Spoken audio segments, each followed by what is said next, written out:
가난한 마음이 가장 먼저 등장하는 것은 이 마음의 자세가 가장 기초가 되어진다는 그런 의미가 되어져요. 이 마음을 토대로 나가야 되는데, 근데 이 마음이 어떤 마음이냐? 하나님에 대하여 배고픈 마음이라는 거죠. 여기에서 출발하는 것이 우리 팔복의 가장 기초가 되어집니다. 하나님에 대해서 배고프고 하나님에 대한 갈망이 있는 것, 이걸 가난한 마음이라 이렇게 제가 말씀을 드렸고요. 그 다음에 이제 이 가난한 마음을 토대로 애통한 마음으로 나가야 되는데, 이 애통한 마음은 어떤 거냐면요, 하나님과 나와의 인격적인 관계가 너무나 빈약한 거예요. 성경은 결국은 구원의 문제도 마찬가지지만은요, 하나님과 나와의 인격적인 관계가 우리의 구원을 결정한다. 그리고 하나님 안에서의 누리게 되어질 생명을 결정하는 거라 이렇게 말씀을 하고 있잖아요. 그런데 풍성해야 할 하나님과 나와의 관계가 너무나 빈약한 거예요. 근데 이 빈약한 걸 보고 내 마음에 주님 이렇게는 안 돼요. 내가 주님을 몰라도 너무 몰라요.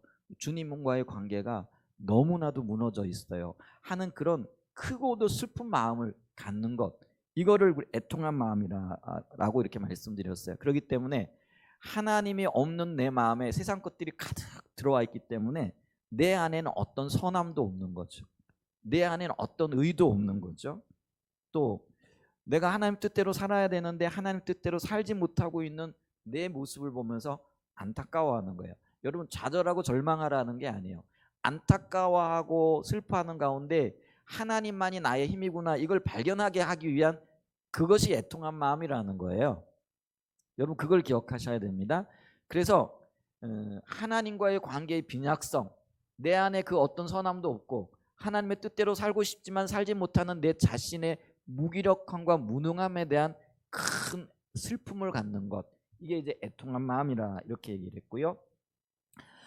이 온유함이라는 건 뭘 의미하느냐면요, 우리의 삶의 여러 가지 환경이나 외부적인 압박들 너무나 많죠. 근데 이런 것들에 대해서 인간적인 반응을 하지 않는 거예요. 근데 인간적인 반응을 하지 않는 그 이유가 뭐냐면은 하나님을 신뢰하기 때문에 그렇다라는 거예요.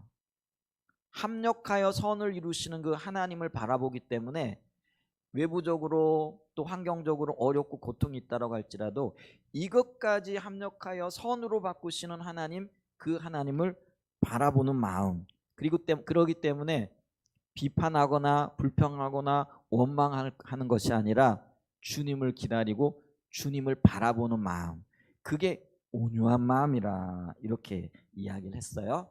자, 그렇게 되어지면은요, 이제 네 번째, 의에 대한 목마름을 갖게 되어진다라는 것이죠. 그래서 이제 오늘 이제 네 번째 마음의 자세를 살펴보게 될 텐데, 의에 줄이고 목마른 자의 마음의 자세, 그리고 그에 따른 복, 이 부분을 좀 살펴보기를 원합니다. 성경을 전체적으로 보면은 하나님이 하나님의 자녀들에게 기대하고 원하는 게 있어요. 근데 그게 뭐냐면은요, 전인적인 성장입니다. 근데 그거를 에베소서에서는 뭐라고 얘기를 하느냐면은 그리스도의 장성한 분량에 이르는 거라 이렇게 얘기를 하죠. 근데 이걸 이제 다른 말로 얘기하면은 저와 여러분들의 성장과 성숙을 이야기한다라는 거예요. 그게 하나님의 원하심이고 주님이 우리에게 기대하시는 바라는 거죠. 그런데 어떤 사람이 성장하는가라는 것이죠. 주님이 성장하길 원하시는데 이 하나님의 기대, 우리 주님의 기대에 부응하여 성장을 해야 하는데, 어떤 사람이 성장하고 어떤 사람이 그리스도의 온전한 장성한 분량에 이룰 수 있느냐, 그걸 우리가 좀 살펴봐야 되는데, 한마디로 얘기하면은요, 성장에 대한 갈증을 가진 사람이 성장한다라는 거예요. 이걸 다른 말로 얘기하면은 관심이라 이렇게 얘기를 합니다. 여러분, 좀 애들을 키워보면서요, 이제 이런 생각이 드는데, 공부 잘하는 아이들은요, 공부에 대한 열정이 있어요. 그러니까 공부해야 되겠다, 내가 성적을 좀 올려야 되겠다라는 그런 마음이 있어요. 또 이제 악기를 제가 있잖아요. 우리 아이들이 두 아이들이잖아요. 가르쳐 봤어요. 근데 한 아이는 배우고자 하고요, 어떻게 하든지 막 피아노를 뚱땅뚱땅 그려보면서 집에서도 이렇게 치더라고요. 근데 한 아이는 별로 관심이 없어요. 그러니까 나중에 이제 5년이 지나고 10년이 지나니까 어떤 결과가 나오냐면, 한 아이는 악기도 잘 다뤄요. 기본적인 것뿐만 아니라 다른 악기도 찾아가지고 유튜브를 보거나 아니면 악기를 다루는 방법들을 찾아가지고요, 여러 악기를 다루어요. 근데 관심이 없는 아이는요, 그냥 그걸로 그렇게 끝나버리더라고요. 그래서 한 영역에서 성장이 있고 성숙이 있었던 거죠. 여러분, 그 사람에 대한 것도요, 이렇게 관심을 가지고 이렇게 뭐라 그럴까요? 이렇게 찾고 또 가까이 하고 이러다 보면 관계가 깊어져요. 근데 이제 관심이 별로 없잖아요. 그럼 그냥 대면대면한 관계가 이렇게 되어지는 것들을 이렇게 보잖아요. 그래서 여러분 있잖아요, 우리가 하나님의 열망이 내가 성장하고 성숙하는 것인데, 그 하나님의 코드와 내 코드가 맞아가지고 나도 그럼 성장에 초점을 맞춰야 되는구나, 성장에 대한 갈망을 가져야 되는구나, 이게 좀 필요하다라는 것이죠. 여러분, 어떤 교회가 건강한 교회가 되어지고 부흥하는 교회가 되어질까요? 하나님이 기뻐하시는 공동체에 대한 갈망과 열망을 가진 교회가 부흥하고 성장하게 되어진다라는 것이죠. 그래서 우리가 줄이고 목마른 어떤 삶, 그러니까 갈증과 열망을 얘기하는 거예요. 여기서 줄이고 목마르다라는 거는. 그래서 의에 대해서 기본적으로 줄이고 목마름이 있어야 되는데, 이거는 우리의 삶의 모든 영역에 있어서 주님이 원하시는 마음이기도 하다라는 거죠. 그래서 우리 마틴 로이드 존슨 목사님 계시잖아요. 영국의 유명한 부흥 강해 설교자이기도 하신 그 마틴 로이드 존슨 목사님이 아주 이런 재미난 이야기를 하셨어요. 사람이 배가 적당히 고프면 돼지우리를 찾는다라는 거예요. 우리 그 누가복음에 보면은 15장에 그 집 나간 둘째 아들 있잖아요. 그 둘째 아들이 배가 고프니까 나중에 돼지 쥐엄 열매, 돼지가 먹는 열매를 찾잖아요. 그런데요, 시간이 지나고 너무 배가 고프니까 어떻게 되어져요? 죽을 만큼 배가 고프면은요, 아버지를 찾게 된다라는 거. 그러니까 우리가요, 어떤 면에서는요, 적당히 배가 고프고 적당히 힘드니까 어떤 면에서는 우리가 조금 덜 부차적인 것, 더 근원적인 것을 찾지 못하고 그냥 그렇게 머물러 있는 경우를 보는 거죠. 근데 진짜 절박해지면은요, 진짜 죽을 것 같으면은요, 하나님을 찾게 되는 거예요. 여러분, 우리가 그런 얘기 많이 들어보잖아요. 어떤 갑자기 급한 일, 하늘이 노래질 만한 어떤 일을 만나면 아이고 아버지 이렇게 찾잖아요. 근데 여기서 찾는 아버지가 여러분 우리 육신의 아버지일까요? 아니에요. 인간의 성품 속에는요, 신을 향한 그리움과 갈망이 있는 거예요. 근데 그 신을 아버지로 지금 치환해가지고 찾고 있는 거라는 거죠. 그런 갈망이 있는 건데, 그 근원적인 갈망이 우리에게 절실히 필요하다라는 것이죠. 그래서 우리가 줄인 마음, 또 배고픈 마음, 목마른 자의 마음을 가지고 있어야 된다라는 거죠. 요걸 토대로 그럼 무엇에 대한 그 갈망을 가져야 될 것인가? 오늘 주제에 봤을 때는 의에 대한 목마름을 가져야 된다라는 것이죠. 그래서 우리가 요 마태복음 5장 6절을 가지고요, 네 가지 토픽을 나눌 거예요. 첫 번째, 우리는 무엇에 목마를 것인가, 목말라야 할 것인가. 두 번째 토픽은요, 하나님의 자녀는 하나님에 대해 줄이고 목말라야 한다. 세 번째 토픽이 뭐냐면요, 하나님에 대해 줄이고 목마른 자는 의에 대해 목말라야 한다. 그렇다면 의란 무엇인가? 이 부분을 다룰 거고요. 네 번째 토픽은요, 의에 줄이고 목마른 자에게 주어지는 복이 무엇인가?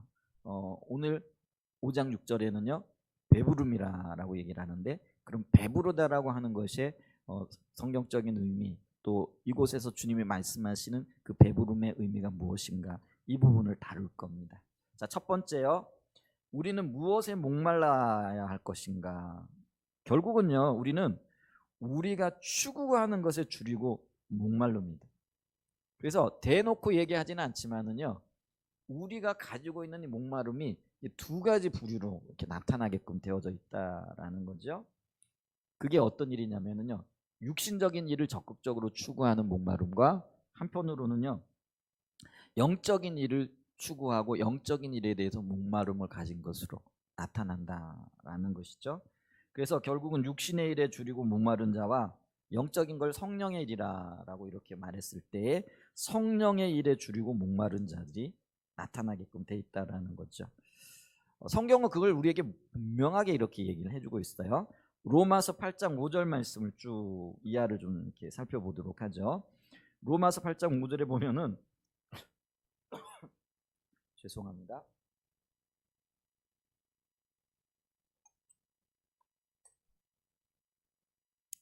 육신을 쫓는 자는 육신의 일을, 영을 쫓는 자는 영의 일을 생각하느니.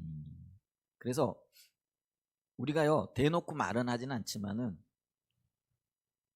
우리 안에 이게 있다라는 거예요. 육신의 일을 쫓는 것과 영의 일을 쫓는 그 마음이 있고요. 그리고 이 두 마음이 어쩌면 늘 싸우고 있는 그런 어떤 형편 가운데 있을지 모른다라는 것이죠. 그런데 8장 6절에 보면은 육신의 생각은 육신의 일을 쫓는 걸 의미해요. 사망이요 영의 생각은 생명과 평안이라.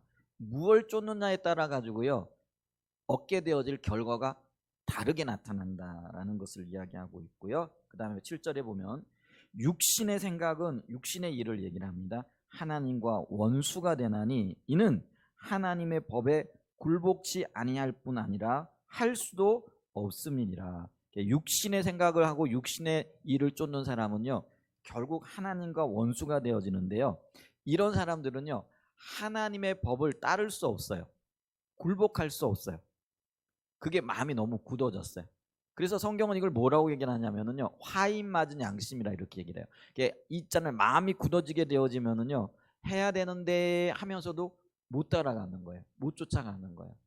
그만큼 굳어진 상황이 되어지는 거예요. 근데 육신적인 일이 내 삶에 패턴이 되어지고 그게 하나의 습관이 되어지고 버릇이 되어지면은요 이런 결과가 나타날 수밖에 없다라는 거죠. 그래서 8장 8절에 보면은요 육신에 있는 자들은 하나님을 기쁘시게 할 수 없느니라.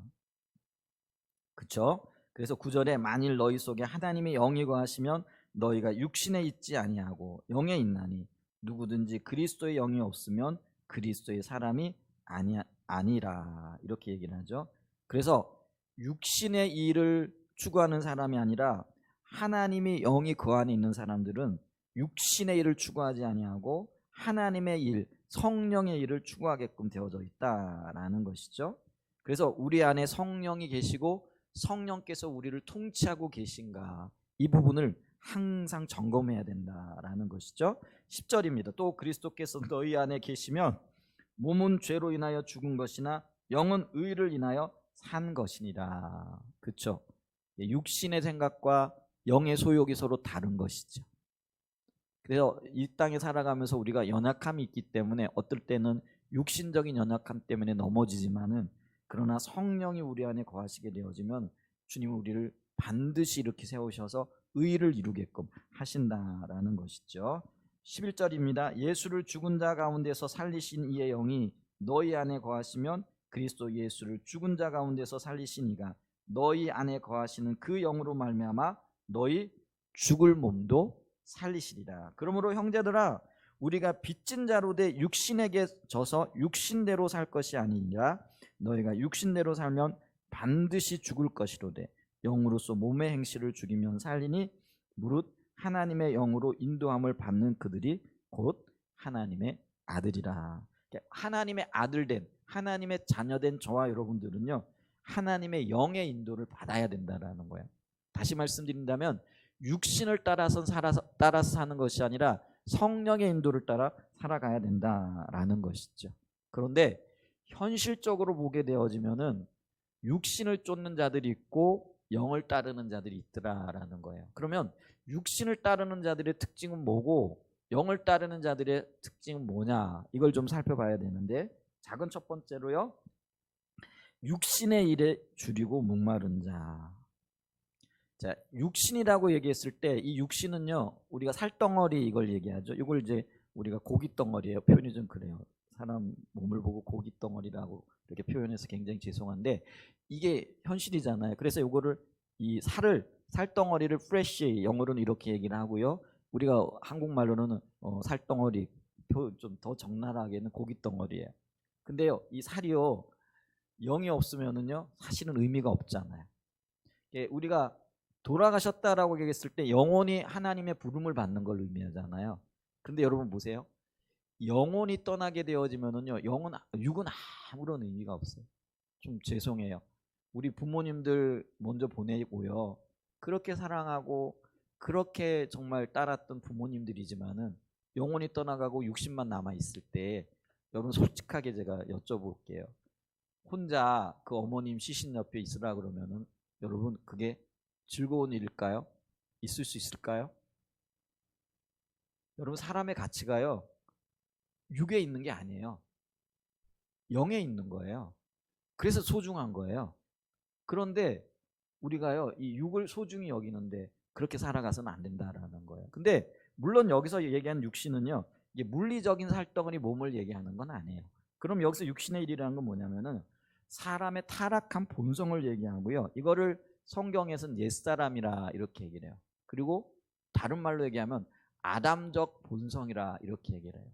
아담적 본성이라고 얘기했을 때 아담이요, 하나님의 말씀을 거역하고 자기가 원하는 것을 취하잖아요.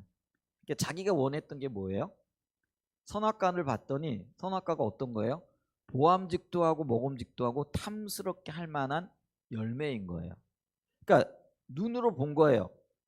그랬더니 그 열매가요, 먹음직스럽고 보암직하고 탐스럽게 할 만한 열매가 되는 거죠. 그러니까 이 선악을 알게 하는 나무의 열매를 먹게 되면 너는 반드시 죽으리라. 이게 하나님의 기준이거든요.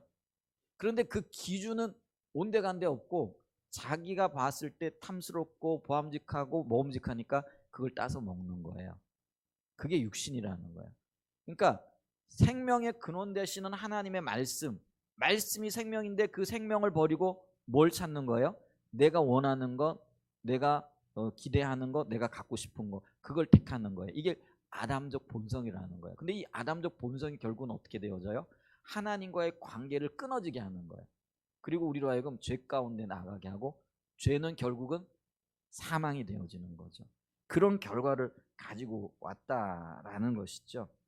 그랬을 때 성경은 육신 혹은 육체의 일을 뭐라고 표현을 하고 있느냐면요, 갈라디아서 5장 17절에 이거를 성령을 거스르는 것이라라고 이렇게 얘기합니다. 갈라디아서 5장 17절.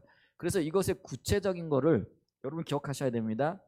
이거는 육체의 일, 육신의 일은요, 우리가 예를 들면은 나타나는 행동들은 열매예요. 근데 그 행동을 가능케 하는 게 뭐예요? 결국은 생각 속에 혹은 가치관, 세계관이라고 이렇게 얘기할 수 있는 거예요. 여러분 있잖아요. 우리가 어떤 가치를 갖느냐, 어떤 가치관을 가지고 살아가느냐에 따라 가지고 나타나는 행동이 다른 거예요.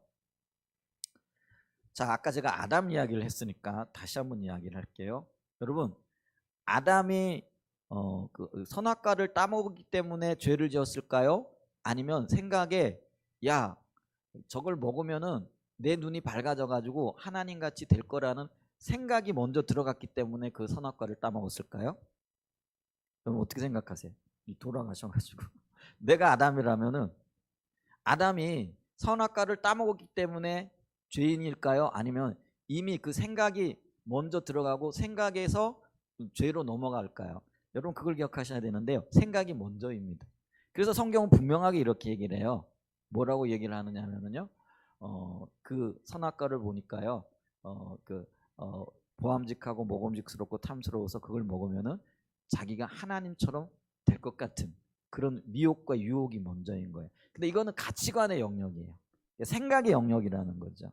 그래서 우리가 이 육체의 일을 얘기를 할 때 육체의 일이 현상으로 나타나요. 근데 현상이 나타나기 전에 이미 우리는 그 마음으로부터 생각으로부터 그걸 범하고 있는 것들이라는 거죠.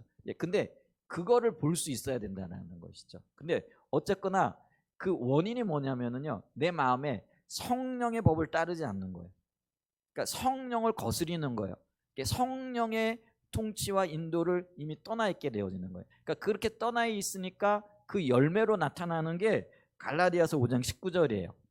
갈라디아서 5장 19절에 보게 되어지면은 육체의 일은 분명하니 이렇게 얘기를 해요. 곧 음행과 더러운 것과 호색과 우상숭배와 주술과 원수 맺는 것과 분쟁과 시기와 분냄과 당짓는 것과 분열함과 이랑과 투기와 술 취함과 방탕함과 또 그와 같은 것들이라 이렇게 얘기를 한다는 거예요. 그럼 여러분 보세요. 음행, 더러운 거, 호색, 우상숭배, 주술, 원수 맺는 것, 이 모든 것들이 우리 삶에 실질적으로 열매로 나타났어요. 그리고 이거를 육체의 일이라, 그리고 분명하다라고 사도 바울이 이야기를 하고 있는데, 근데 이 일이 일어나게 되어지는 근본적인 원인이 뭐냐라는 거예요. 그 근본적인 원인에는요, 이미 성령을 거스리는 거예요. 거스린다라는 거는 성령의 통치와 인도를 받는 거를 거절했다라는 거예요. 어디에서? 내 마음에서, 내 생각에서. 그래서 이 육신의 일은요, 성령을 따라, 성령의 인도를 따라 살지 않고 내 마음대로 살고 내가 하고 싶은 대로 살고 내가 원하는 대로 살아가는 거예요. 그렇게 되어지면은 반드시 지금 갈라디아서 5장 19절에서 이야기하고 있는, 20절에서 이야기하고 있는 열매들이 나타나는 거예요. 근데 이 열매들이 나타났을 때는요, 이미 늦어요. 여러분 그걸 기억하셔야 돼요. 이 열매들이 나타나면요, 벌써 한참 가도 멀리 간 거예요. 그래서 이 열매가 몸에 습관이 되어져서 그걸 돌이키는 데는요, 더 많은 대가를 치러야 돼요. 더 많은, 어떤 면에서는요, 그 연단과 시련과 어떤 역경들을 거치고 이렇게 헤치고 나와야 될 영역이에요. 그러니까 우리는요, 어떻게 해야 될까요? 내 마음에서부터 먼저 이 주님을 떠나 있지 않은가, 내 생각으로부터 주님과 지금 멀어지고 있지 않는가, 이거를 매일같이 점검을 해야 된다는 거예요. 그렇지 않으면은요, 우리는요, 육신의 일을 즐거워하고 육신의 일을 갈망하고 육신의 일을 따라가게끔 되어져 있다라는 거예요. 그래서요, 이 육신의 일을 또 에베소서에 보면 2장 1절에 보면은요, 뭐라고 이야기를 하느냐면은요, 우리가 그 구원받지 못한 상태에 있었던 그 상태를 얘기를 해요. 그래서 에베소서 2장 1절에 보면 너희의 허물과 죄로 죽었던 너희를 살렸도다. 그때에 허물과 죄로 죽었던 때를 얘기하는 거예요. 육신의 때를 따르던 그때를 얘기하고 육신의 일을 추구하던 그때를 얘기를 해요. 자, 그때에 너희가 그 가운데서 행하여 이 세상 풍속을 쫓고 공중의 권세 잡은 자를 따랐으니 곧 지금 불순종의 아들들 가운데 역사하는 영이라. 그래서 이 육신의 일은 뭘 얘기하느냐면 세상 풍속을 그대로 따라가는 거예요. 그런데 로마서 12장 2절에 보면은 너희는 이 세대를 본받지 말고 이렇게 얘기를 하고 있거든요. 근데 이 세대, 이 세상이에요. 우리가 코스모스 이렇게 얘기를 할 때 여러분 이게 이 세상이 육체가 되어지고요. 근데 이 세상이요, 우리가 세상을 따르면 그냥 세상을 좋아하는구나, 아 세상을 아직 끊지 못했구나, 뭐 이렇게 볼 수 있는데요.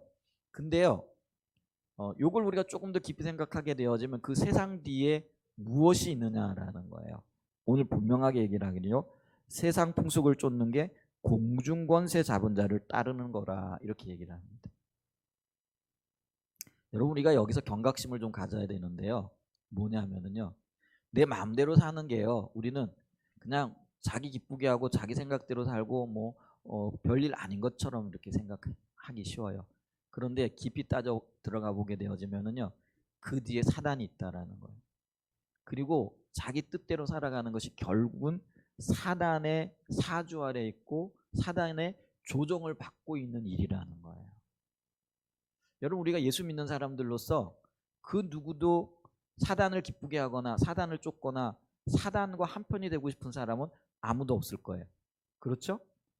그런데요, 자기가 인정하건 인정하지 않건 내가 육체의 일을 갈구하고 쫓고 세상을 쫓고 세상 가운데 살아가게 되어지면은요, 그 뒤에 공중 권세 잡은 자, 이게 사단을 얘기하는 거죠. 사단이 그 뒤에 자리하고 있다라는 거래요. 그러니까 이 부분에 있어서 우리가 경각심을 분명하게 가져야 된다라는 거죠. 그래서 여러분, 예수 믿는 사람들과 믿지 않는 사람들이 별것 아닌 것 같아요. 우리가 보면 어떤 면에서는 예수 믿는 사람들이 어떤 때는 더 못되고 뭐 이럴 때가 있는 것 같잖아요. 그래도요, 우리가 분명한 건 뭐냐면 그 안에 성령이 계신 것과 성령이 계시지 않고 사단의 영향력 아래 있는 것이 구분되어진다라는 거예요. 그러니까 성령이 함께 하시면은요 돌이킬 수 있는 기회가 있고 또 하나님이 합력하여 선을 이루시면서 그 영혼을 건지시고 이끄시는 역사가 있어요. 근데 성령이 없게 되어지면은요 그냥 어떤 면에서는요 사단과 짝하여 살다가 사단과 함께 영원한 멸망의 길로 갈 수밖에 없다라는 것들을 기억해야 된다라는 것이죠. 그래서 여기 뭐라고 얘기하냐면 불순종의 아들들 가운데 역사하는 영. 불순종하는 영이 어떤 영혼들이에요? 주님은 우리에게 돌아오라라고 말씀을 하고 계세요. 그런데 이 초청의 말씀이 들려질 때에 육을 쫓는 사람들은요 그걸 거절하는 거예요. 그게 안 믿는 사람들인 거죠. 근데 그 뒤에 불순종하는 아들들 가운데 역사하는 영, 그러니까 안 믿는 사람들 가운데는요 그들은요 인정할지 또 인정을 안 할 수도 있어요. 인정하지 않는다라고 할지라도 성경은 분명하게 뭐라고 얘기를 하느냐면요 불순종의 아들들의 영의 아들들이 되어졌다라는 거예요. 그러니까 사단의 통치와 지배하에 있는 거라는 거예요. 그래서 구원은요 어떤 의미로 보면은요 사단의 통치하에 있던 사람들을 건져내어 하나님의 통치 가운데로 옮겨 놓는 거예요. 그게 구원이에요. 근데 여러분 이걸 보셔요. 사단의 통치하에 있게 되어지면은요 어떤 면에서 육신적으로 평안한 것 같고 잘 사는 것 같고 문제가 없는 것 같아요. 근데 그 안에 살다가 어떻게 되어지는 거죠? 영원한 불목 가운데 사단과 함께 들어가는 거예요. 그게 멸망이에요. 그런데 구원은 뭐냐면은요 이런 멸망받을 수밖에 없는 그 사람들을 건져내 가지고 어떻게 하든지 사단에게서 빼내 가지고요 하나님의 통치로 옮겨 놓는 거예요. 이게 다른 의미에서 구원이 되어진다라는 거예요. 근데 심각한 건 뭐냐면은 이렇게 하나님의 통치로 옮겨진 사람들이 여전히 옛 습관을 못 버리는 거죠.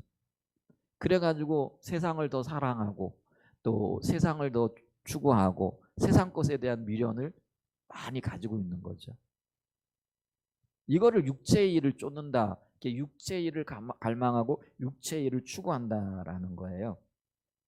그래서 에베소서 2장 3절에 보게 되어지면 전에는 우리도 다 그 가운데서 우리 육체의 욕심을 따라 지나며 육체와 마음이 원하는 것을 하여 다른 이들과 같이 본질상 진노의 자녀였더니 이렇게 얘기를 하는 거예요.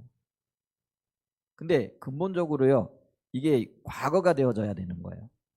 옛날에는 그렇게 살았지만은 이제는 우리가 구원받은 은혜로 구원을 받은 하나님의 자녀가 되었기 때문에 이 자리에 서서는 안 된다라는 것을 역설적으로 얘기하고 있는 거라는 거예요. 그런데 문제는 분명히 그렇게 살아서는 안 된다. 그게 본질상 진노의 자녀의 삶이고 하나님과 원수되어지는 삶이라고 이야기하고 있음에도 불구하고 여전히 우리의 삶에는 우리의 마음에는 그것을 추구하고 그걸 따르고자 하는 마음이 있더라는 거예요. 이게 어떻게 되었냐는 거기서 우리가 영적인 깨달음이 있어야 되고 돌아서야 된다라는 거예요. 여러분 그래서 우리는요 세상으로부터 영원히 이별할 그런 준비를 해야 돼요. 그러면 우리가 세상을 떠나서 어떻게 살 수 있느냐?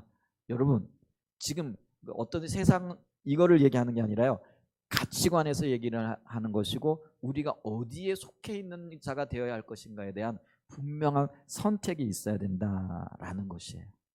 지금 그걸 얘기하고 있다라는 거죠. 그래서 여러분 보세요. 보이는 현상에 대한 문제가 아니라 이거는 영적인 세계일 뿐만 아니라 가치관의 영역에서 일어나고 있는 일들이라는 것들을 봐야 된다는 것이죠. 요한 1서 2장 15절과 17절에 이렇게 보면은요. 육신의 일을 이렇게 얘기를 해요. 이 세상이나 세상에 있는 것들을 사랑하지 말라. 누구든지 세상을 사랑하면 아버지의 사랑이 그 속에 있지 아니하니. 세상 사랑을 얘기를 하는 거예요. 그러면서 이는 세상에 있는 모든 것이 육신의 정욕과 안목의 정욕과 이생의 자랑이니 이렇게 얘기를 해요. 자, 육체의 일을 사도 요한은요 육신의 정욕과 안목의 정욕과 이생의 자랑이니 이렇게 얘기를 하는데 이 육신의 정욕은 뭐냐면은요 쾌락을 추구하는 육체적인 갈망을 얘기를 해요. 그러니까 여러분 우리가 예를 들면 기본적인 의식주 먹고 마시고 또 좋은 집에 살고 또 편안하게 살고 또 안락함을 누리는 것 가장 기본적인 욕구들이죠. 근데 이런 욕구들을 말하는 게 아니에요. 이런 욕구들이 지나치게 나타나는 것, 그리고 그것이 삶의 목표와 목적이 되는 걸 의미하는 거예요. 지금 세상이 그렇잖아요. 많은 사람들이 내가 먹고 마실 것에 있는 것, 또 적당하게 편안함을 누리는 어떤 것들에 만족하는 것이 아니라요, 필요 이상의 것들을 추구하는 거예요. 그것이 삶의 목적인 것처럼, 삶의 목표인 것처럼 그의 삶의 모든 것을 걸고 있는 것을 얘기하죠. 이게 쾌락 추구입니다. 근데 이거를 육신의 정욕이라 이렇게 얘기를 하고요.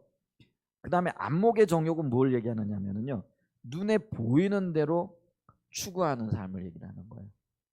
눈에 보이는 거요. 여러분, 그걸 어떤 면에서는 우리가 추구하고, 또 우리가 그 뭐라 그럴까요? 이렇게 가져야 할 그런, 눈에 보인다고 해서 모든 것들이 다 그런 건 아니죠. 그래서 여러분, 제가요 이런 말씀을 드릴 때마다 항상 생각나는 분이 있는데, 제가 이동훈 목사님 책을 읽다 보니 이동훈 목사님이 이제 이런 얘기를 하더라고요. 그분이 미국의 어느 억만장자의 집을 이렇게 방문하는 계기가 있었대요. 근데 이제 그분이 돈이 굉장히 많은 분인데 집을, 큰 집이 있고 방이 여러 개가 있더래요. 그런데 어떤 방을 가봤더니 그 에어컨이 없는 거예요. 근데 그 이동훈 목사님 입장에서는 굉장히 이게 의아한 거예요. 아니, 이 큰 집에 그리고 여러 가지 방이 있는데 이분이 돈이 없는 것도 아니고, 그래서 왜 에어컨을 안 달아놨을까 하고는 궁금해가지고 물어봤다라는 거예요. 아니, 손님들도 오시고 그럴 텐데 왜 에어컨을 안 달아놨어요? 물어봤더니 이 주인이 뭐라고 얘기를 하느냐면요, 하나님께서, 뭐 그분과의, 하나님과의 관계 얘기죠. 여기에 그 에어컨을 설치하고 이게 손님을 맞을 만한 어떤 준비를 해야 할까요? 이렇게 했더니 하나님의 마음에 주시기를 불편하게 살아라, 이렇게 마음을 주시더라는 거예요. 그래가지고 에어컨을 달지 않았습니다, 이렇게 얘기를 하더라고요. 여러분 보세요. 내가 돈이 있어, 공간도 있어, 에어컨을 달 만한 능력도 충분히 되어져. 그러면 우리는요, 하나님 앞에 물어보지도 않고 당연히 여기는 손님이 올 거니까, 또 방이 쾌적하면 좋으니까 에어컨을 달겠죠. 그런데 그분은요, 에어컨 하나를 다는 것까지도요, 분명히 필요해 보이는데도요, 그걸 하나님께 물어보고 하나님으로부터 듣더라는 거예요. 그러면 이분이, 이동훈 목사님이 굉장히 큰 충격을 느꼈다라는 거예요. 그러면서 눈에 보이는 대로 살아가고 눈에 보이는 대로 행동하고, 이게 뭐냐면 자기가 필요하다고 어떤 것들을 뭐라 그럴까요? 사고, 또 내가 어떤 것들이 있어야 되겠다고 사고, 이런 것들이 꼭 옳은 것만은 아니라는 거예요. 꼭 그게 물론 필요하니까 사야 되겠지만은, 그런 것들도 우리가 정말로 필요하고 하나님이 원하시고 하나님이 주기를 기뻐하시는가, 이런 부분들에 대해서도 한 번쯤은 물어보고 그렇게 해야 된다는 것이죠. 근데 우리는 안 그렇잖아요. 그냥 내 주머니에 돈 있어, 그리고 저게 좋아 보여, 그리고 이런 것들을 갖고 싶어, 그러면 삼박자가 다 갖춰지잖아요. 그러면 저질르잖아요. 교회도 그렇잖아요. 근데 그게 아니라는 거예요. 하나님께 물어보고 하나님이 정말로 원하시는가, 이게 필요한가, 그래서 필요함에도 불구하고 하나님이 그걸 그게 아니야, 조금 더 인내해, 그러면 인내해야 되는 거예요. 근데 그런 것들을 우리가 안 한다라는 게, 이게요 이생의 안목의 정욕과 연관되어지는 거라는 거예요. 그래서 이동훈 목사님이 충격을 받았다라는 거예요. 능력도 되고 여건도 되는데 그러면 해야지, 이게 당연한 생각이었는데, 근데 그 억만장자는요 그렇게 살지 않더라는 거예요. 하나님의 뜻을 소중히 여기고 하나님께 물어보고 하나님으로부터 듣고 이렇게 행동하더라라는 것이죠. 그 다음에 이제 이생의 자랑이 뭐냐면요, 세상 것들에 대해서 자부심을 갖는 거예요. 여러분, 지금 내가 차를 타고 다니는 차가 좋은 차면은요, 어디 갈 때 어깨 으슥하고 가죠. 그것도 자랑이에요. 반면에요, 여러분, 이것도 그 이생의 자랑에 관심을 두는 건데요, 내 차가 좋지 않아, 다른 사람들에 비해 가지고. 근데 그것 때문에 마음에 뭐예요? 거리낌 있고 어디다 이렇게 내놓기가 부끄러운 거. 여러분, 이것도요 또 다른 형태의 이생의 자랑이에요. 왜냐하면 그분의 그 가치 속엔 뭐가 있는 거예요? 이 좋은 차가 어떤 그 가치를 평가하는 기준이 되었다라는 거예요. 여러분 이걸 기억하셔야 돼요. 우리는 이게 뭐 좋은 것 다니고 그게 자부심 갖고 이렇게 뭐 교만한 마음 가지는 것 이것만 문제인 줄 아는데요. 아니에요. 내게 없는 것들 때문에 뭐라 그럴까요? 이게 속상해하고 그런 것들 때문에 뭐죠? 이 그 실망하고 좌절하고 다른 사람들한테 나갈 때 쭈삣쭈삣하는 거 이것도요 결국엔 그 중심에 뭐가 있다라는 거예요? 그 내가 가진 어떤 것들에 대해서 자부심을 갖는 거 그것을 소중히 여긴다라는 거예요. 근데 사도 바울은 뭐라고 얘기를 하고 있어요? 내가 모든 것들에 부요함에 처한 줄도 알고 가난함에 처할 줄도 알았다. 그래서 자족함을 배웠다라는 거예요. 그래서 가졌다라고 뻐기지 아니하고요. 내가 조금 없다고 해가지고요. 여러분 위축될 필요가 전혀 없다라는 거예요. 왜냐하면 우리가 자랑해야 될 유일한 대상 그분은 예수 그리스도인 거예요. 예수 그리스도만이 우리의 유일한 기쁨이며 자랑이며 우리의 의지가 되어지는 거예요. 근데 예수 그리스도 외에 내가 타고 다니는 자동차, 내가 살고 있는 집, 여러분 이런 것들에 내 마음이 가 있는 것 그게 좋은 집이든 아니면 나쁜 집이든 나쁜 집은 없어요. 이제 내가 생각하기에 그런 어떤 의도 그런 어떤 생각을 가진 것 자체가 이 생에 대하여 관심을 가지고 있는 거라는 거예요. 이해가 되세요? 근데 그거를 여러분 부자들만 이 생에 자랑을 하는 게 아니에요. 가난한 사람들도 이런 마음을 가지고 이런 것들의 마음을 빼앗겨 있잖아요. 그럼 그의 마음이 그곳에 있는 거예요. 근데 하나님 그걸 원치 않는다라는 거예요. 결국은 그 마음에 세상 자랑이 있고 세상 사랑이 있기 때문에 그렇다라는 것이죠. 그래서 이런 것들이 뭐예요? 아버지께로 쫓아온 것이 아니라는 거예요. 세상적인 가치관이라는 거예요. 우리가 어떤 평가를 하고 어떤 것에 소망을 두는 그 이유가 과연 주님 때문인가 아니면 세상 것들 때문에 그런가? 세상적인 가치관이 우리 안에 들어와 있는가? 이걸 봐야 된다는 거예요. 근데 이것이 육체의 일과 육신의 일과 굉장히 밀접한 연관이 있다라는 것이죠. 근데 요한일서 2장 17절에 보면은요. 결국은 이 세상도 그 정욕도 지나가되 오직 하나님의 뜻을 행하는 이는 영원히 거하느니라. 할렐루야. 여러분 그래서 우리의 기쁨이 되어지고 우리의 자부심이 되어지고 우리의 소망이 되어지시는 것이 오직 예수 그리스도 하나님 그분이어야 돼요. 세상에 그 어떤 것들도 되어져서는 안 된다라는 것이죠. 이게 육신이에요.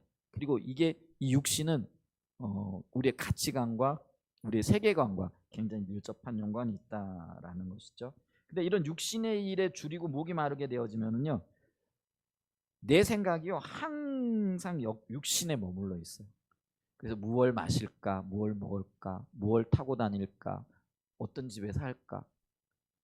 여러분 그거는 수단이잖아요. 우리가 이 땅을 살아가는 한 수단에 불과한 거예요. 근데 수단이 우리의 근본적인 목적을 대체해버리는 거예요.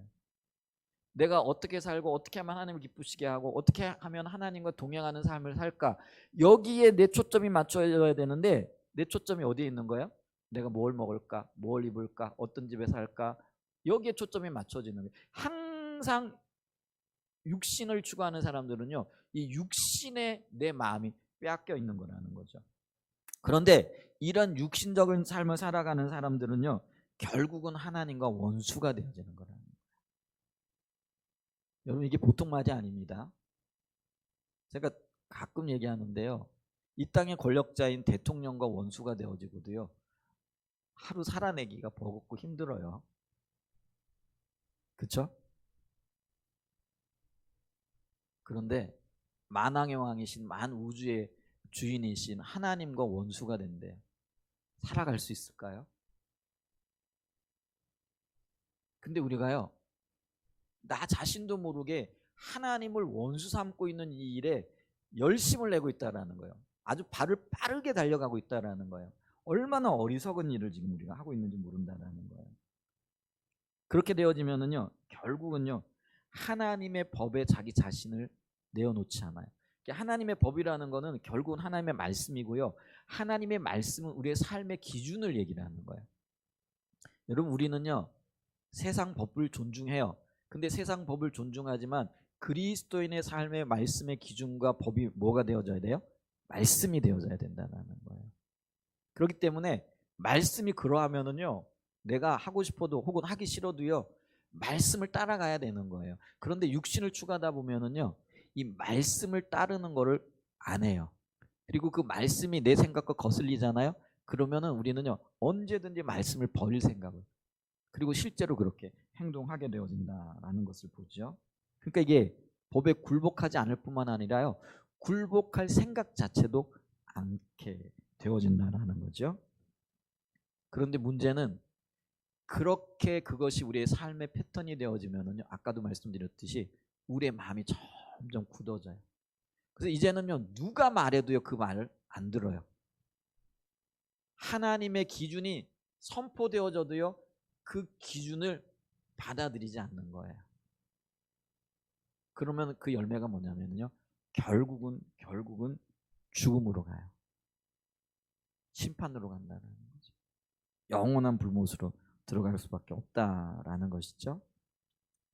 자, 그랬을 때 우리가요, 지금 내 삶이, 그리고 내 가치관이 어디에 초점이 맞춰져 있는가, 이걸 둘러봐야 돼요. 그리고 우리가 아까 얘기했죠, 내 삶에 나타나는 열매들을 보고 내가 지금 생각이 어디에 있는가를 발견할 수 있어야 된다는 거예요. 그래서 여러분 보세요. 아까 갈라디아서 5장 19절을 보면은 내 삶에 나타나는 열매들이 지금 뭔가, 이걸 봐야 돼요. 음행, 더러운 것, 호색, 뭐 이런 것들은 우리 적어도 그리스도인이기 때문에 좀 덜 할 수 있어요. 근데 이것도요, 장담 못해요. 교회 안에요, 요즘 얼마나 많은 음행의 문제가 들어와 있는지, 스스로 자정할 만한 능력조차도 상실되어진 그런 형국에 지금 우리가 처해 있다라는 거죠. 정말 깊이 회개해야 될 영역입니다. 그 다음에 있잖아요, 우상숭배와 주술과 원수 맺는 것. 우상숭배, 그러니까 아유 목사님 무슨 말씀하세요, 우리는 우상숭배 한 적이 없는데. 안 해요. 성경은 우상숭배를요, 우리가 저 동학사에 가가지고 이쁘게 세워져 있는 불상 앞에 절하는 것, 이게 우상숭배라고 말하지 않아요. 그건 당연한 거고요. 그럼 성경이 말하는 우상숭배는 뭐냐면요, 내 마음에 두 주인을 갖고 있는 걸 의미해요. 여러분 보세요. 내 마음에 세상도 사랑하고 하나님도 사랑하고, 또 내 마음에 세상 법도 사랑하고 하나님의 법도 따라야지, 이런 갈등을 하고 있잖아요. 그 자체가 벌써 우상이라는 거예요. 우리 그리스도인들에게는 오직 한 가지 법밖에 없어요. 오직 하나님의 법인 거예요. 그리고 하나님만이 우리의 삶의 기준이 되어져야 되는 거예요. 그리고 추구가 되어져야 되는 거예요. 그런데도 불구하고 우리 속에요, 지금 세상과 하나님의 법이 경쟁을 하고 있어요.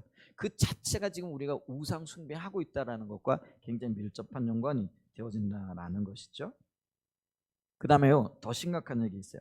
분쟁, 시기, 분냄, 당짓는 것, 분열, 이단, 투기, 술 취함, 방탕함. 여러분 이런 것들로부터 자유로울 분 있어요? 이건 관계의 죄거든요. 근데 있잖아요, 우리 행위로 드러나는 죄와 관계 때문에 일어나는 어떤 일들을요, 우리가 조금 분리하는 경향이 있어요.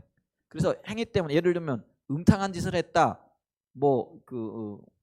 호색하는 어떤 일을 했다 그러면 아유 저거 죄인이야, 이렇게 금방 구분을 해요. 그런데 있잖아요, 관계 때문에 분쟁하고 시기하고, 예를 들면 뒤에서 후욕하고 여기저기서 다른 사람 이야기하는 것, 이게 관계의 죄거든요.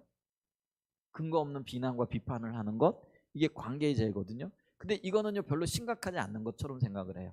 그런데 성경은 분명하게 뭘 얘기하냐면, 이것도 음란하고 호색하는 것과 별다르지 않은 똑같은 죄라고 얘기를 하고 있다는 거예요.